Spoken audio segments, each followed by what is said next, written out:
My son whispered into the phone, "Dad, he hurt me again. He said you're a soldier 1,000 miles away and can't do a thing." I heard the man snatch the phone. "You heard the boy," he said. "My brothers run this town." I went straight to my commanding officer and told him everything.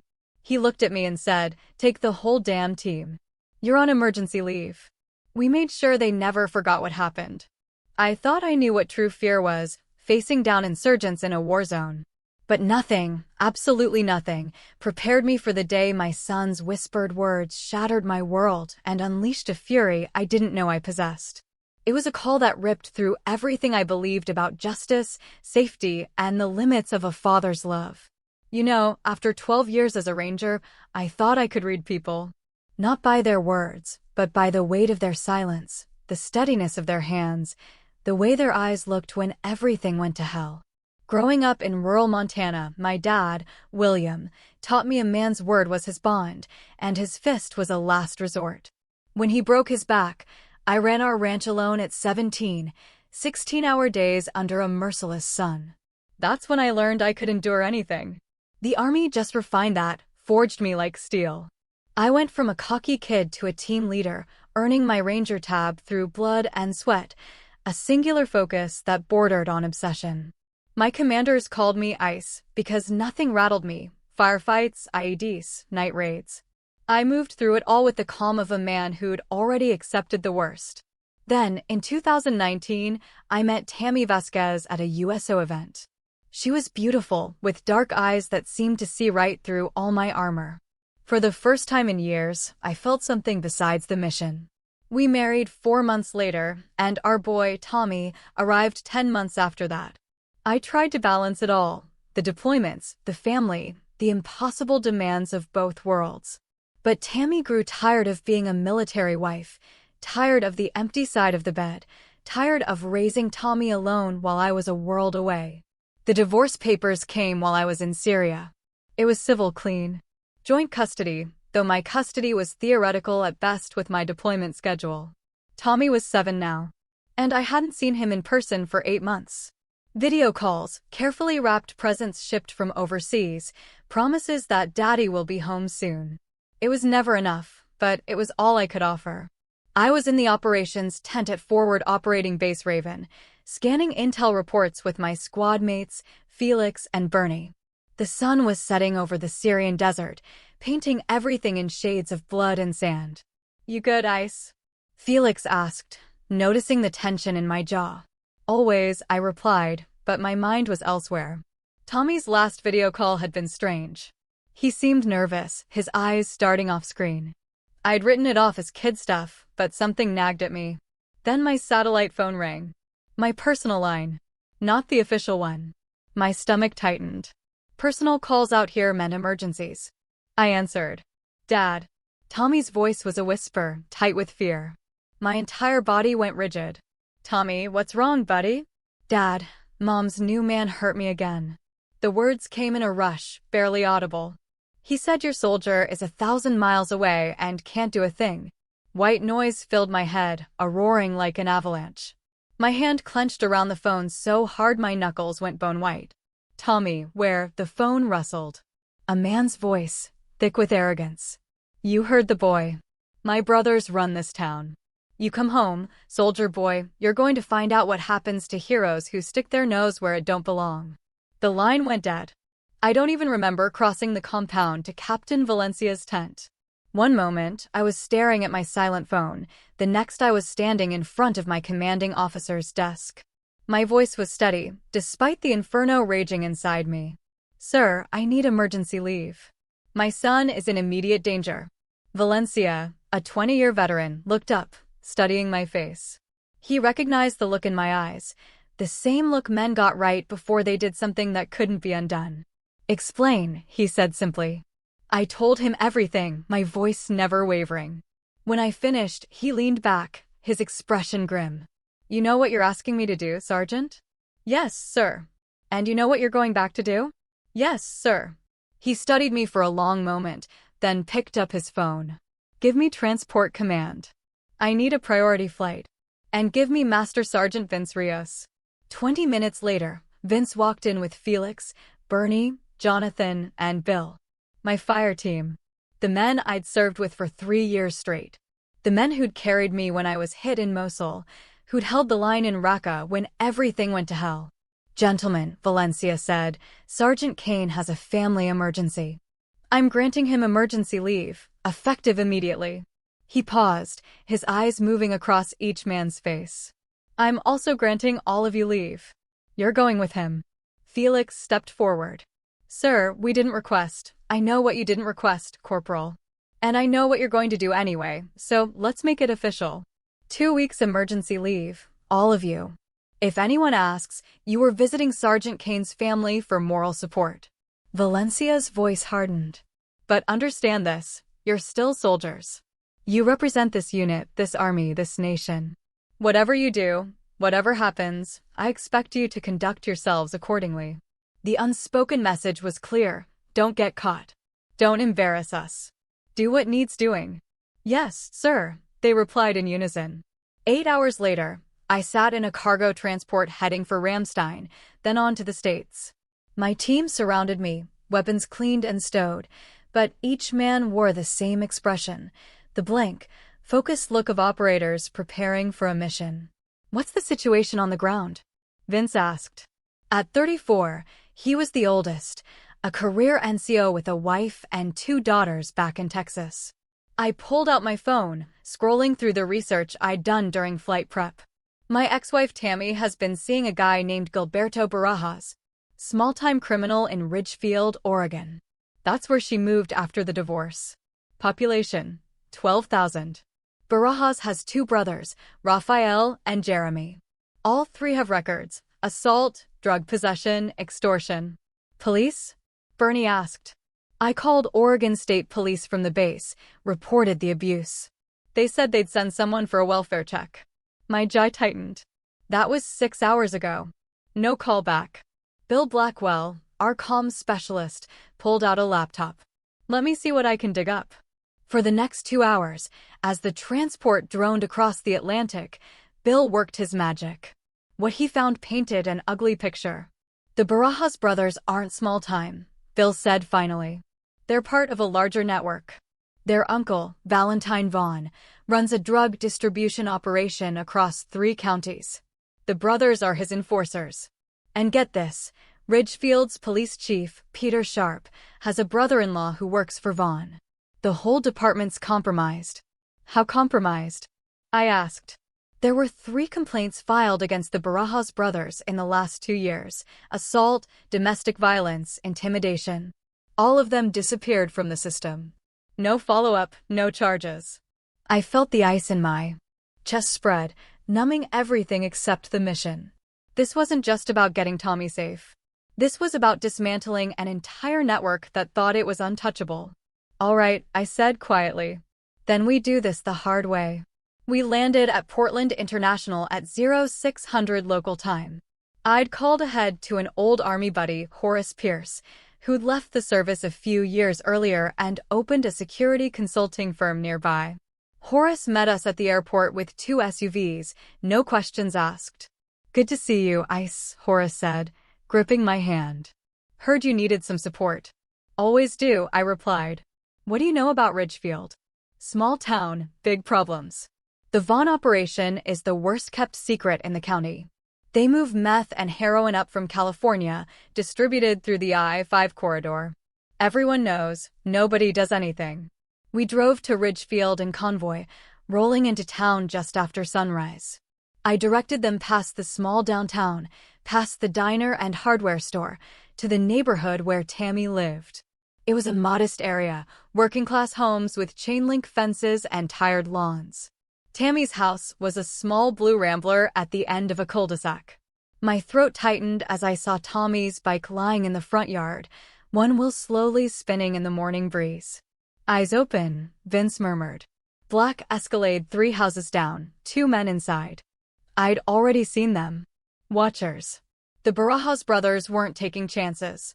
Bernie, Felix, you're with me. Everyone else, maintain position and surveillance. Bill, get eyes in the sky.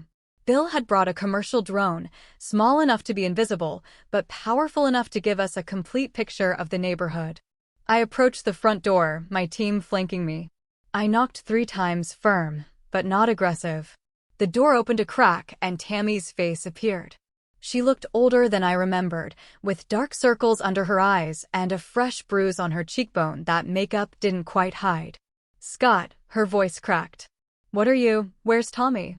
She glanced over her shoulder, then stepped outside, pulling the door closed behind her. "You can't be here, Gilberto." "Tammy, where is Tommy?" "He's at school." "Scott, please. You need to leave. You don't know what these people are capable of." "Then tell me." Tammy's hands shook as she wrapped her arms around herself. "I didn't know. Not at first. Gilberto was charming, attentive. He had money. I thought he was a contractor or something. By the time I figured out what he really did, I was already in too deep." Tears spilled down her cheeks. "He said if I left him, if I went to the police, his family would hurt Tommy. Hurt me. I saw what they did to a woman who testified against Raphael. She disappeared. Scott, they found her car in a ravine 2 months later, but they never found her." "How long has he been hurting Tommy?" 3 months. It started with yelling, then pushing. Last week She couldn't finish. I felt Felix's hand on my shoulder, steadying me. When I spoke, my voice was calm, almost gentle. "Tammy, I need you to trust me. Can you get Tommy out of school early? Say it's a family emergency. Gilberto will know. He has people watching. Let them watch." "What time does Tommy get out of school normally?" 3 o'clock. "Where's Gilberto now?" "He left this morning. He said he had business." She looked at me with desperate hope. "Can you really get us out of this?" "I'm going to do better than that," I said. "I'm going to make sure they never hurt anyone again." After Tammy went back inside, my team and I returned to the SUVs. Bill had the drone footage pulled up on his laptop. "Got something interesting," he said. "There's a warehouse on the industrial side of town. A lot of traffic coming and going. Our friends in the Escalade have been in radio contact with someone there." "Vaughn's operation?" Felix asked. "Most likely, but there's more." I pulled property records. The warehouse is owned by a shell company, but I traced it back. "Guess who's listed as a silent partner?" "Don't tell me," Vince muttered. "Police Chief Peter Sharp?" "Not directly. It's buried under his wife's maiden name and 3 other LLCs. But it's there." I nodded slowly. "So, we're dealing with a criminal enterprise with police protection. They think they're bulletproof." "What's the play?" Bernie asked. I looked at my team, these men who'd followed me into hell more times than I could count. "We go to Tommy's school. Secure him first, then we start taking apart their operation piece by piece. But we do it smart. We document everything, build a case that can't be ignored. And when they come for us, and they will, we make sure we're ready." "And if they don't give us a choice?" Vince asked quietly. My eyes were cold as winter in Montana. "Then we handle it the way we handled Mosul." Ridgefield Elementary was a sprawling brick building, all playgrounds and portable classrooms. I walked into the main office at 1,400 hours, alone and in civilian clothes, jeans, a flannel shirt, a baseball cap. I looked like any other parent. "Can I help you?" the secretary, a pleasant woman in her 50s, asked. "I'm Scott Kane, Tommy Kane's father.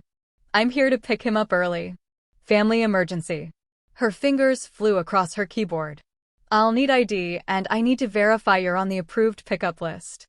I handed over my driver's license.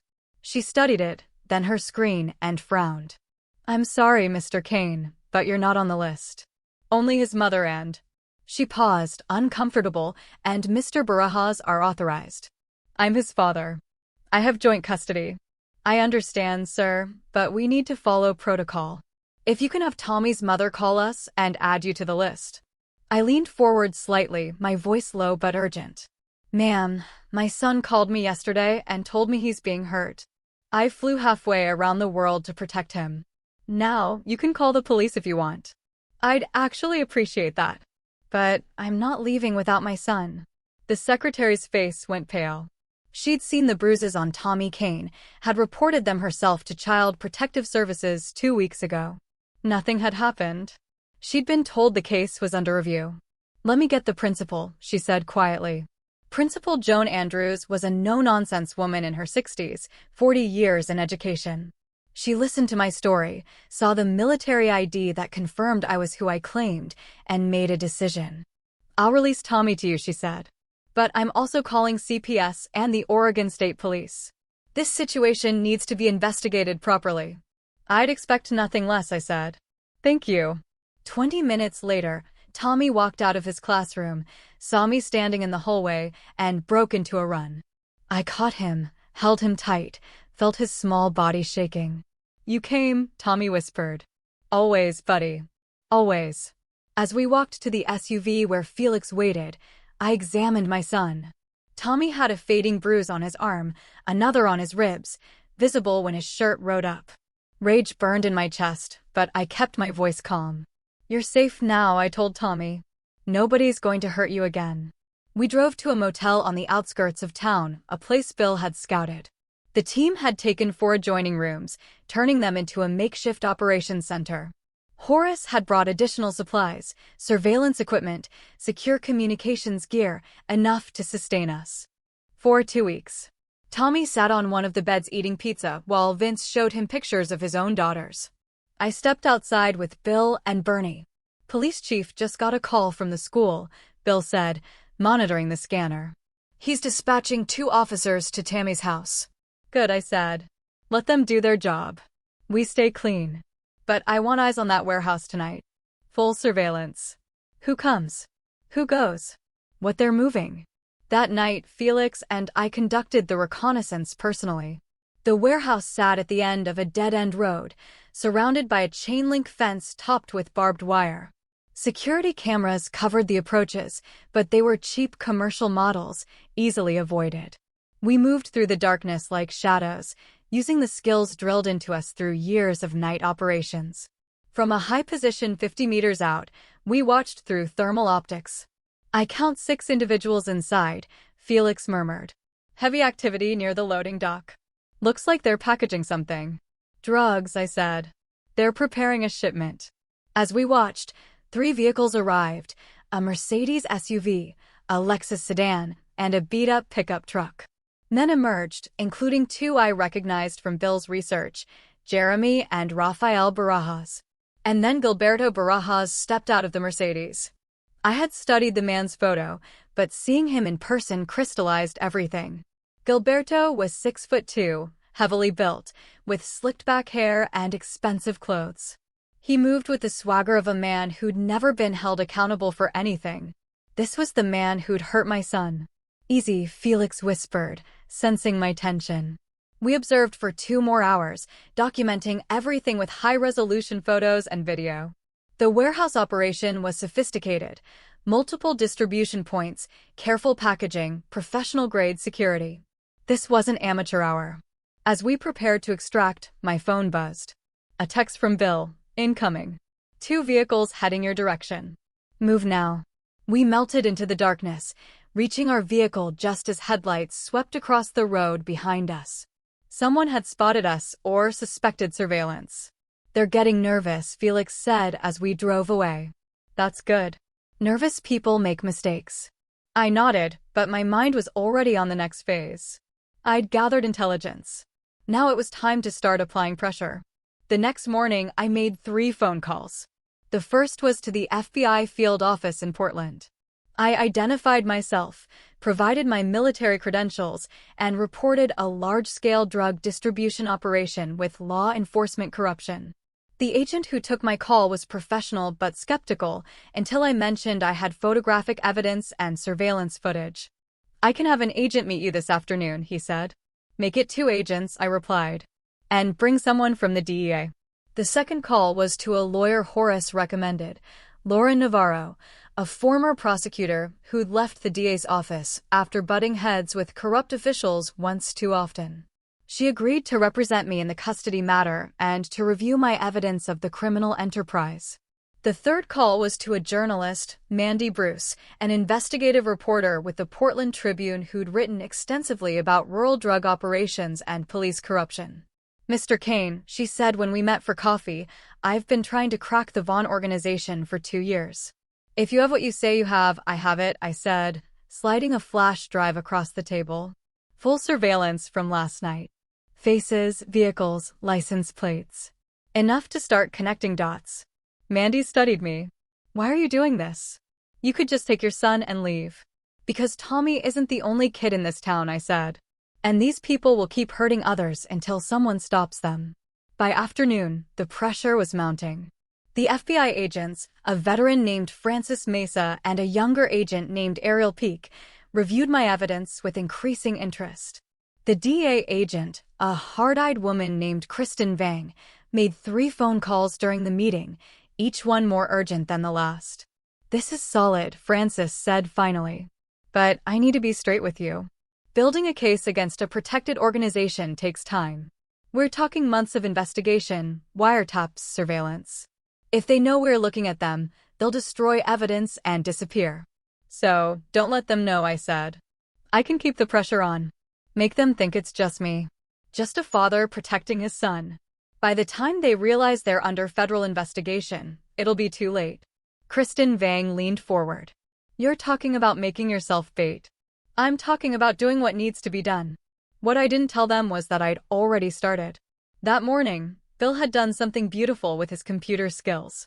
He'd accessed the Barajas brothers' phones, not to wiretap them, which would be illegal, but to send them each a single photograph. The photograph showed Gilberto Barajas at the warehouse, clearly visible, time-stamped, and geotagged. Below it, a simple message, "Smile, you're being watched." The message came from an untraceable number, routed through 7 different servers across 4 countries, but its effect was immediate. By noon, my team observed Gilberto making frantic calls. By early afternoon, all 3 Barajas brothers convened at a local bar, Murphy's Tavern, a known hangout for their crew. Bill's drone captured the meeting with Police Chief Peter Sharp in the parking lot. They're panicking, Bernie observed, watching the footage. Look at the body language. Good, I said. Panic makes people dangerous, but it also makes them sloppy. That evening, I took Tommy to dinner at a family restaurant in downtown Ridgefield. It was a calculated move, public, visible, normal. I wanted the Barajas brothers to see that I wasn't hiding. We were halfway through our meal when Jeremy Barajas walked in with 2 other men. He saw me immediately, his face darkening. For a long moment, our eyes locked. Then Jeremy smiled, a cold, predatory expression, and walked over. Scott Kane, he said, his voice carrying false friendliness. The famous war hero. My brother told me you were in town. I stood slowly, positioning myself between Jeremy and Tommy. And you must be one of the cowards who threatens children. Jeremy's smile didn't waver, but something dangerous flickered in his eyes. Careful, soldier boy. You might be tough overseas, but you're in our world now. Your world, I said quietly, is about to get a lot smaller. The 2 men with Jeremy shifted, hands moving toward their waistbands. Is there a problem here? The restaurant owner, an older man named Stevie Shields, had emerged from the kitchen. He held a baseball bat and a phone. Because I've already called the police and I'm recording everything. Jeremy glanced at the phone, then back at me. No problem. Just saying hello to an old friend. He leaned closer, his voice dropping. My uncle wants to meet you. Valentine Vaughn. Tomorrow night, 8 o'clock, Murphy's Tavern. Come alone. I'll be there, I said.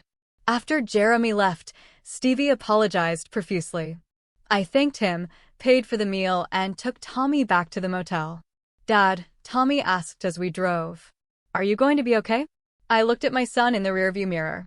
I promise you, buddy. This is all going to be over soon.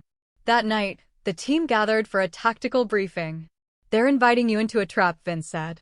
Murphy's is their territory. They'll have every advantage. I know, I said. Which is why we're going to flip the script.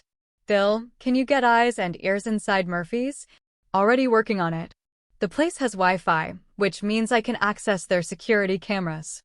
I can also place some wireless microphones. Plant them during the lunch rush. Nobody will notice. Good. Felix, Bernie, I want you outside with Overwatch positions. Jonathan, you're my backup. You'll be inside playing the drunk regular. Vince, you coordinate with our FBI friends. If this goes sideways, I want federal agents on standby. And if Vaughn wants to talk business? Horace asked. I smiled, but there was no warmth in it. Then we'll talk. And I'll make sure every word is recorded and admissible in court. Murphy's Tavern smelled like stale beer and cigarette smoke that had soaked into the wood over decades. I walked in at precisely 2,000 hours, wearing jeans, a black t-shirt, and a leather jacket. I knew I was being scanned for weapons. Valentine Vaughn wouldn't risk a meeting without security, so I'd left my sidearm in the SUV. I didn't need it. This wasn't that kind of meeting. Valentine Vaughn sat in a booth at the back, surrounded by 4 men. He was in his 50s, lean and sharp-featured, with silver hair and cold eyes. He wore an expensive suit that looked out of place in the dive bar. Sergeant Kane, Vaughn said, gesturing to the seat across from him. Thank you for coming. I slid into the booth. Jonathan Garza sat 3 tables away, hunched over a beer, the perfect picture of a lonely drunk. I could feel, rather than see, Felix and Bernie in their positions outside, rifles ready. Let's skip the pleasantries, I said. You wanted to meet. Here I am. Vaughn smiled. I appreciate that. I'll be direct, too. You're causing problems for my organization. The school incident, the surveillance, the federal agents asking questions. This needs to stop. Your nephew hurt my son. That needs to stop. Gilberto has a temper. He'll be dealt with. Not good enough. Vaughn's smile faded.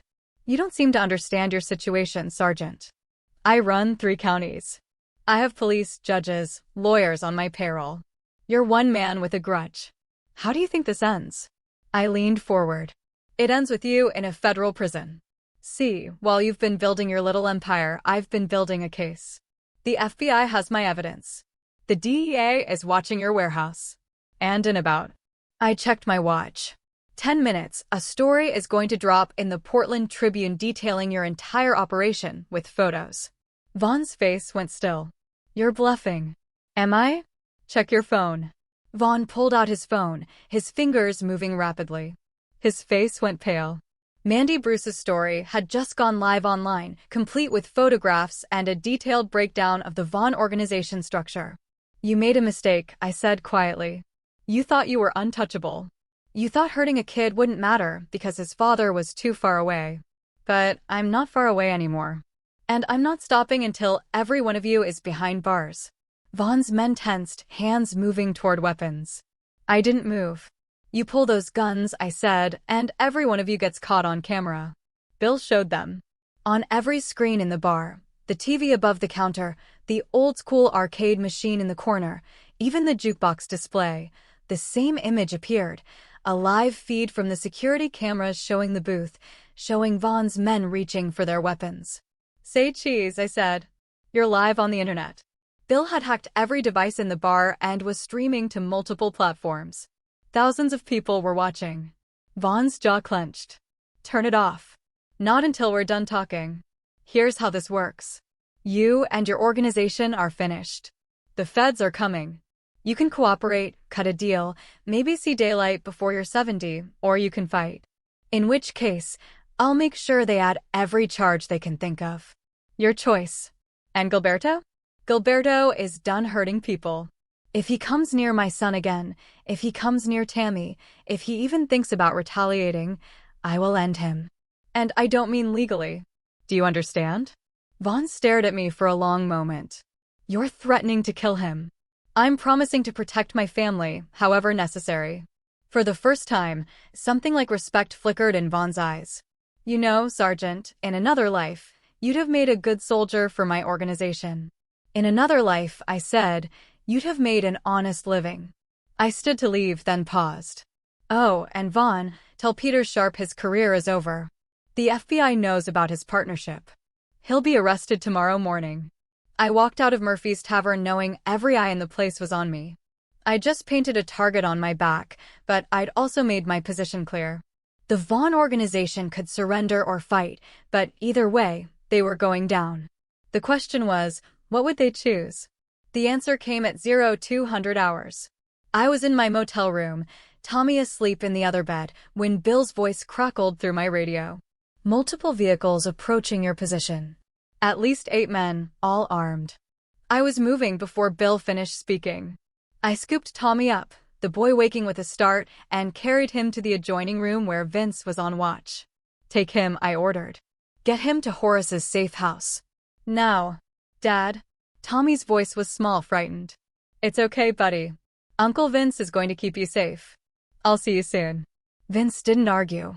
He wrapped Tommy in a blanket and disappeared through the back door, moving fast toward a vehicle we'd positioned for exactly this scenario. I turned to my remaining team. They're coming hard. Felix, Bernie, Jonathan. We hold M here, but we do it clean.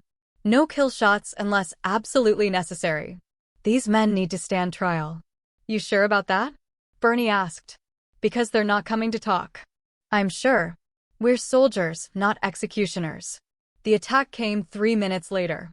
2 vehicles pulled into the parking lot, disgorging armed men. They weren't subtle. They were here to send a message. But I'd spent the last 2 days preparing this location. Bill had rigged cameras, motion sensors, and remote access to the motel's electrical and security systems. We knew the attackers were coming before they even exited their vehicles. Lights out, Bill said from his position in a third-floor room. Every light in the parking lot and surrounding motel rooms went dark, plunging the area into blackness. The attackers hesitated, suddenly blind. My team and I, equipped with night vision goggles, moved like ghosts. We'd done this 1,000 times in hostile territory, urban warfare, close quarters, neutralizing armed threats. I dropped the first attacker with brutal efficiency, sweeping his legs and driving an elbow into his temple. The man went down hard, unconscious before he hit the ground. Felix took out 2 more, moving with the fluid grace of a martial artist. Gunfire erupted, wild and panicked. The attackers were shooting blind, rounds punching into motel walls and vehicles. I moved through the chaos, disarming another attacker, using the man's own momentum to slam him into a parked car. FBI, drop your weapons. The voice came from the street. Francis Mesa and 6 other federal agents poured into the parking lot, weapons drawn, flashlights cutting through the darkness. The remaining attackers, realizing they were surrounded and outgunned, threw down their weapons and dropped to their knees. It was over in 90 seconds. As the agents secured the attackers, Francis approached me. You knew they were coming. I suspected that they might, I said. That's why I called you 6 hours ago. You used yourself as bait. I used myself as evidence. Every one of these men is guilty of attempted murder, assault with deadly weapons, conspiracy. You can trace them back to Vaughn and Gilberto. Obras led them here himself. I saw him in the second vehicle. Frances shook her head, but she was smiling slightly. You're either very brave or very crazy. I'm a father, I said simply. The next morning, the arrests began. The FBI, working with Oregon State Police and DEA, executed search warrants across 3 counties. Valentine Vaughn was taken into custody at his mansion. Police Chief Peter Sharp was arrested at his home. Rafael and Jeremy Barajas were picked up at the warehouse. And Gilberto Obras, facing charges that would put him away for 20 years, did something unexpected. He tried to run. Gilberto made it 60 miles before his luck ran out. He'd fled in his Mercedes, heading for the California border, but I had anticipated this possibility. Working with the FBI, we put out an alert to every law enforcement agency in the region. When Gilberto's vehicle was spotted on Highway 101, a tactical team was ready. The vehicle chase ended on a rural stretch of road. Gilberto tried to make a stand, reaching for a gun, but the federal agents weren't playing games. They swarmed his vehicle, dragging him out, slamming him to the pavement. I watched it happen from the command vehicle, Francis Mesa beside me. That's all of them, she said. The entire organization, from top to bottom. But I knew there was one more piece to handle. That afternoon, I drove back to Ridgefield with Vince and Felix. We went to Tammy's house, where she was packing, preparing to move. Scott, she said when she saw me. She looked like a different person. The fear was gone from her eyes, replaced by cautious hope. I heard about the arrests. Is it really over? It's over. Gilberto's in federal custody. He'll face charges for what he did to Tommy, plus attempted murder, assault on federal agents, a dozen other counts. He's not getting out. Tammy collapsed into a chair, tears streaming down her face. I'm so sorry. I should have protected him better. I should have. You did what you could in an impossible situation, I said gently. That's over now. You and Tommy are safe. What happens now with custody? I mean, I'd thought about this a lot. I'm going back to active duty. My deployment ends in 3 months, and then I'm putting in for a stateside assignment. I want to be part of Tommy's life again. Really be part of it. But that means working together, being co-parents, not enemies. I'd like that, Tammy said softly. We spent the next hour working out arrangements. Tammy would move to Vancouver, Washington, closer to my eventual duty station at Joint Base Lewis McChord. Tommy would have consistent time with both parents. We'd go to therapy, all 3 of us, to work through the trauma. It wasn't perfect. It wasn't a fairy tale reconciliation. But it was real.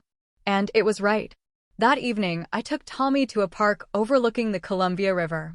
The boy had been quiet since his rescue, processing everything in the way kids do, through play, through routine, through small questions that revealed deeper fears. Dad, Tommy asked as we sat on a bench watching the sunset over the water. Are the bad men really gone? They're gone, buddy. They're in jail, and they're going to stay there for a very long time. Because of you? I considered his answer carefully. Because a lot of good people work together. The FBI, the police officers who weren't corrupt, the journalists who told the truth, my team who came to help. Nobody does these things alone. But you started it. I did what any father would do. I protected my son. Tommy leaned against me, small and warm. I knew you'd come. Even when Gilberto said you couldn't, I knew. I wrapped my arm around my son, feeling something unlock in my chest. I will always come for you, Tommy. No matter where I am, no matter what happens, that's a promise. 3 weeks later, I stood in federal court in Portland, watching as Valentine Vaughn, Peter Sharp, and the Barajas brothers were arraigned. The charges were extensive: drug trafficking, racketeering, corruption, assault, attempted murder. The judge denied bail for all of them. Gilberto Barajas, facing an additional charge of child abuse, would go to trial in 3 months. But the evidence against him was overwhelming: testimony from Tommy, from Tammy, from teachers who'd seen the bruises. Combined with his other charges, he was looking at life without parole. After the arraignment, I met with Francis Mesa and Kristen Vang outside the courthouse. We couldn't have done this without you, Francis said. Your evidence, your testimony, it was all crucial. I just want to make sure it sticks, I said. That they don't find some technicality to walk. They won't, Kristen assured me. We got them cold. And the case has opened up 3 other investigations into rural drug operations. You've done more than save your son. You've helped clean up an entire region. That afternoon, I returned to the motel to pack. My team had already left, returning to base one by one. They'd face questions about their leave, about what they'd been doing, but Captain Valencia had been true to his word. The official record showed they were supporting a fellow soldier's family emergency, nothing more. Horace Pierce helped me load the last of my gear. You did good, Ice, he said. Real good. Couldn't have done it without you. Any of you. That's what brothers do. You need anything anytime, you call. My flight back to Syria left that evening. As I sat in the departure lounge, I video-called Tommy. He was with Tammy, already settling into their new apartment in Vancouver. When will you be back, Dad? Tommy asked. 3 months. Then I'm home for good. We'll get you signed up for baseball. Maybe go camping. Would you like that? Yeah. Tommy's face lit up, the fear finally gone from his eyes. After he hung up, I leaned back in my chair, feeling the exhaustion finally catch up with me. I'd barely slept in 3 weeks, running on adrenaline and purpose. But it had been worth it. My son was safe. The men who'd hurt him were in prison. Justice, messy and imperfect as it was, had been served. My phone buzzed. A text from Vince. Safe travels, Ice. See you on the other side. Another from Felix. Drinks when you get back. You're buying. And one from Bill. Already counting down the days until we're stateside again. Tommy's lucky to have you as a father. I smiled, pocketed my phone, and boarded my flight. 3 months later, I kept my promise. I separated from the Rangers and took a training position at Fort Lewis. I bought a house 15 minutes from Tammy's apartment. Tommy's room had a view of Mount Rainier. We went camping in the Cascades. Tommy joined Little League. On weekends, I coached his team. Slowly, carefully, we built a new normal. Sometimes Tommy still had nightmares. Sometimes I did too, different nightmares from different wars. But we faced them together. One evening, as I tucked Tommy into bed, the boy looked up at me with serious eyes. "Dad, will you teach me to be brave like you?" "You already are brave," I said. "You called me when you were scared. You told the truth when it mattered. That's the bravest thing anyone can do. But you came and saved me. And someday, when someone needs help, you'll be the one who comes." That's what we do. We protect the people who can't protect themselves. Tommy thought about this, then nodded. "Okay, I can do that." I kissed his forehead. "I know you can, buddy. I know you can." As I left Tommy's room, I paused in the doorway, looking back at my sleeping son. I thought about the journey that had brought us here, the desperate phone call, the frantic flight home, the battle against corruption and violence. I thought about the team that had stood with me, the agents who believed me, the people who'd risked their own safety to do what was right. Justice wasn't always clean. It wasn't always easy. But it was always, always worth fighting for. I turned off the light and closed the door, carrying that truth with me into the night.